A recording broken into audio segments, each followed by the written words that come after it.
This is exactly how not to move your game over to Steam. The thing is, everyone, Hitman 3 is an excellent game. Hitman 2 is an excellent game. Hitman 1 was an excellent game, even though this new generation of Hitman games does seem to have inherited a lot of oddness from Square Enix's past. There was a time where Square Enix basically wanted to turn everything into a live service game, as covered by Super Bunny Hop, and that's why the Hitman reboot was such a strange game in its format. Of course, now IO Interactive are an independent company, and with Hitman 3, one of the things that probably helped them with the profitability of the game was it being a timed Epic Game Store exclusive. Now, you may be looking at this and thinking, well, if it is such an excellent game, which I really do think it is, why is it mixed on Steam? Why is it mixed on Steam? Because there's other games that move from the Epic Game Store, well, they stay there, but, they also go onto Steam, and they don't get hit like this. Yeah, I think, to sum it up, I think they didn't think about the user experience of what Steam users and people who are loyal to Steam. I don't think they really understood what they were expecting or how they would feel. And as a result, they are not very happy. Yes, it failed on many counts, and that is why the Steam page is looking rough indeed. So, count 1, pricing. Pricing is a massive sticking point here, because Hitman 3 costs $60 on Steam. It's a year old. A lot of people are going to look at that and think, well, that's a little bit odd. That's not what we expect. Yeah. Obviously, DLC then adds to the costs for the people who want to experience all of the content. And in a game like this, where, it's a great big sandbox, you will want that DLC. Now, some people who waited a year for this to be on Steam were expecting a discount. And history would sort of suggest that's not unreasonable. Borderlands 3 actually was 50% off when it launched on Steam following its period of exclusivity, and in fairness, the game has been significantly devalued via the Epic Games Store, because exclusivity notwithstanding, generally one-year-old games are not launching at, they're not there at full price, and also, in the very recent holiday sale, you could get this for $14. It was actually $24, but then Epic were doing the crazy thing they do, where they just give away $10 of Fortnite money to everyone via a coupon, where you just get $10 off a game, and Epic foots the bill. The developer actually gets $24 worth of revenue, but Epic just pays for 10. Again, that's Epic obviously trying to get themselves some of that tasty market share. Pretty damn good deal. I didn't use it, but yeah, damn. I mean, that's the thing where there's a game that I was really interested in when it came out on Switch, but I didn't play it because no harm to people who enjoy playing on the Switch, but whenever you're trying to play a game and it runs like shit, it's awful, and it's a Demon Ex Machina. So that came out as a great mecha shooter. Looked very like the kind of Armored Core combat, very combat focused. Seemed interesting. Launched on Steam for full price, 50 quid. I was like, okay, I don't think I like the game, or I don't think I'm interested in the game to that tune. Maybe I'll wait. And now Epic are giving it away for free, starting in 2 days' time. And you're like, okay, well, that's certainly interesting. You can see how there's no way in hell I'm going to buy that on Steam if it's been given away for free. As it launches on Epic, it's been given away for free. And you can see how that certainly has the impact of devaluing games and how much you're willing to pay for them. Absolutely, and it's going to be a problem. And now look, if you're only playing AAA games, fine, but there are certainly going to be niche titles that will slip through the cracks. I think there's probably a lot of 7 out of 10, 8 out of 10 darlings that could really end up falling foul of this. Yeah, I think that's going to be one of the fun things that we're going to look at in the kind of maybe near future, maybe 5-10 years, and be like, what's happened to our video games? Where'd all the money run away to? It's all been siphoned into Microsoft's big pocket. Or, in this case, maybe Epic's. Who knows? But. Yeah, so that's basically the thing. This has been really devalued in people's minds. I mean, it's selling at $14. Now it comes out on Steam, and people are going to think, hang on a second. But a month ago, less than a month ago, well, probably a month ago, this was a quarter of the price. Fuck off. That's what people are going to feel. And that is why, as a developer, managing your pricing is extremely important. Or you're going to have issues like this where people kind of rebel because you've messed around with the value perception of your own game. Because even though you're getting $24 and $24 is what you put your game in sale for, that Epic Games discount coupon is going to change consumer perceptions of value. The next strike, virtual reality. Hitman 3's Steam launch came a part of the Year 2 update, which, among other things, included the hotly anticipated VR mode. Hitman VR sounds pretty damn cool. People were looking forward to it. This came out in PSVR last year. People were really thinking, wow, it's going to come out in PC. There's going to be some nice upgrades. Awesome. Fails to perform. Eurogamer's write-up says that the VR support, quote, disappoints in almost every department. It essentially is just a port of the PSVR version with little in the way of enhancements, but Agent 47 does have a left hand. However, along with this left hand, he also has a whole bunch of bugs and glitches. Picking up objects can make limbs go berserk. Sometimes you'll find yourself facing an entirely different direction from Agent 47. Basically, it's janky, and like they are in the PSVR version, the visuals are a mess. Which is not what people would expect, considering there's going to be people running this in a Valve Index. Yeah. Yeah, that's not what they're going to be expecting. Now, there are some upgrades. There's more detail on distant objects and buildings. There's less pop-in, but that's not really great. And also, there aren't any full motion controls because they've just lifted it from PSVR as is. Almost everything is done with a button press. You can't pick up items with your new left hand, so the likes of dual wielding are out. Yep. And if you're used to VR on PC in any capacity, this is just going to feel completely wrong. Yeah. Like I'm imagining my time with the Index that we have, and I'm like, holy shit. I would be so disappointed to play a game and it not to support that on PC, especially when IO do seem to support PC pretty well as far as Hitman goes. To be honest, like, even moving back to real life after playing Half-Life Alyx felt a bit shit. You know, I'm like, oh, I can't pick up objects from 20 meters away. This sucks. Because with the Valve Index controller, if you're not aware, it's this thing, I think they call it Knuckles. But basically, the actual what you do with your hand is sensed by the controller. So, you know, you just kind of go like that and then like that. And once you get used to it, basically it kind of feels like you've got the Force. Yeah. It's wild. Yeah, full finger tracking allows for proper hand gestures, as opposed to everything else, which is just hold a stick and press a button. Yeah. So it's a situation where it's a core experience. It still is fun enough. Yeah. Because the fantasy can still be there. But people did expect more. So it's a lackluster mode attached to a one-year-old game that on Steam is selling for full price. It's making the issues stack up. It's giving more people reasons to say, you know, this is a positive review, but the pricing feels weird. Well, add on another issue. Now this is going to be the pricing feels weird. This is a problem. Negative review. Yeah. Now, it's not all IO's fault. It's just an expectation management thing, which, I mean, I suppose is their fault, but you know what we mean. Because it also suffers from the phenomenon of comparative quality.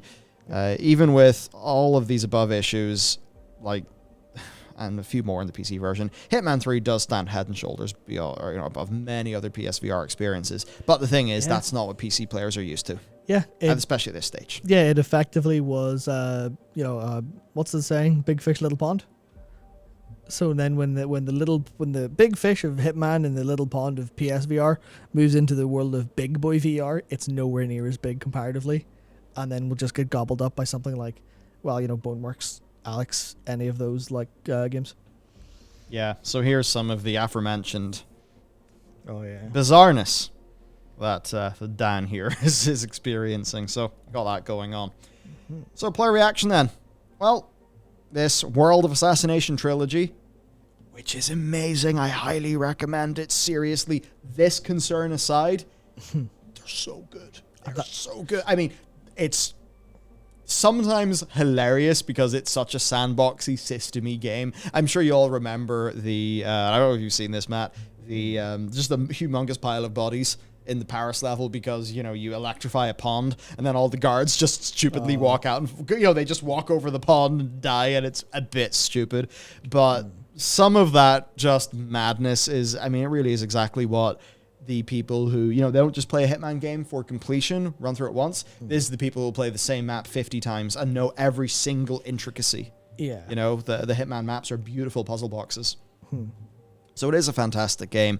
But even with all of that, this has just been, let's just say, a big learning opportunity in expectation management and product positioning.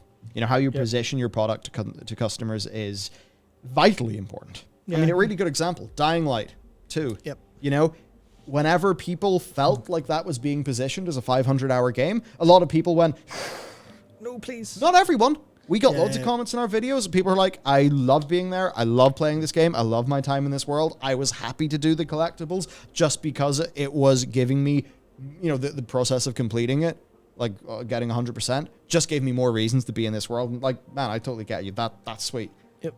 But from a public positioning thing, not everybody was super down to that. So if you position that game of, 20 hours core story, 500 hours completionist run, that makes everyone happy.